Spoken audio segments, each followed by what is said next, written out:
வகுப்பு மட்டுமல்ல, மிக முக்கியமாக இந்த பாடத்திட்டம் குழந்தைகளுக்கு என்ன சொல்ல போகிறது? பெற்றோரை மதிக்கும் கல்வி திட்டமாக இருக்க போகிறது. பேரண்ட்ஸை ரெஸ்பெக்ட் பண்றது எப்படி?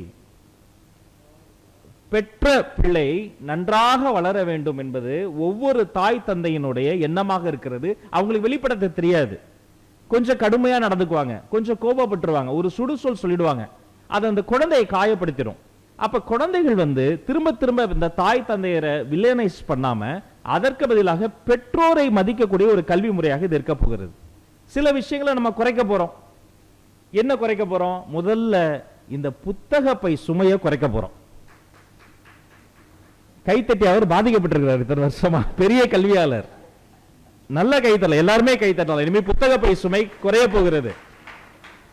எவ்வளவு எவ்வளவு புத்தக பையினுடைய சுமை குறைகிறதோ அவ்வளவுக்கு அவ்வளவு அந்த குழந்தையினுடைய மனசுமை குறையும். கரெக்டாங்கயா?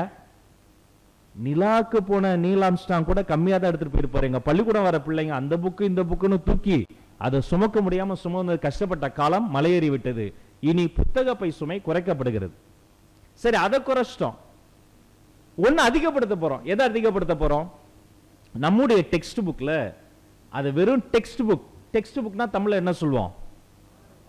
அந்த வெறும் பாடங்கள் நிறைந்த பாட புத்தகமா இல்லாமல் படங்கள் நிறைந்த பட புத்தகமா மாத்த போறேன். டெக்ஸ்ட் புக் வில் பி வண்ண படங்கள் நிறைந்த ஒரு ஆர்ட் புக்கா, ஒர்க் புக்கா, அவங்களை என்கேஜ் பண்ணக்கூடிய புத்தகமா மாறும்.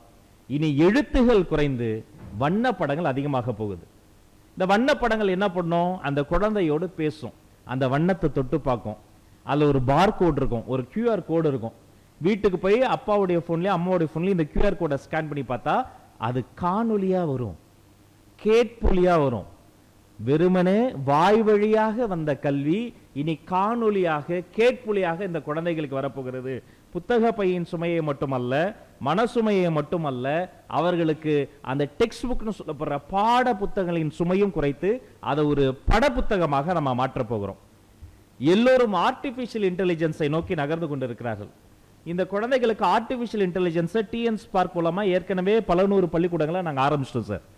இன்னும் ஒரு படி போய் நாங்கள் என்ன ஆசைப்படுறோம்னா, இந்த ஆர்டிபிஷியல் இன்டெலிஜென்ஸ் மட்டும் கிடையாது, ஆர்டிபிஷியல் இன்டெலிஜென்ஸை தாண்டி காக்னிட்டிவ் எல்லாம் தாண்டி நிறைய வந்துருச்சு.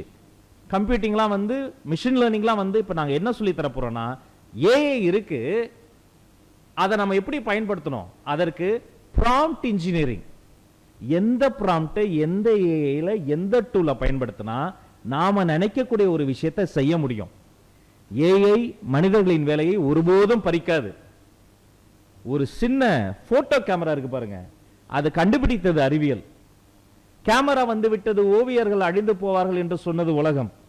கேமராவை அறிவியல் கண்டுபிடித்த பிறகுதான் அந்த கேமராவையோடு போட்டி போடக்கூடிய அளவிற்கு கேமராவால் எடுக்க முடியாத கூடுகளை எல்லாம் உருவாக்கி பிகாசோ என்ற ஒரு ஓவியன் உலக புகழ் பெற்றார். ஒரு கணிப்பொறியை கண்டுபிடித்து கொடுத்தது அறிவியல். கணிப்பொறி வந்துருச்சு, இனிமே இந்தியாவில் கிளர்க்குகளுக்கு வேலையே இருக்காதுன்னு சொன்னாங்க. எந்த கணிப்பொறி கண்டுபிடிக்கப்பட்டதோ அந்த கணினியில் சிறந்த உலக நாடுகளினுடைய கணினி நிறுவனங்களுக்கெல்லாம் இந்தியாவில் இருந்து தலைமைத்துவம் வாய்ந்த மனிதர்கள் தான் இன்று தலைவர்களாக இருக்கிறார்கள்.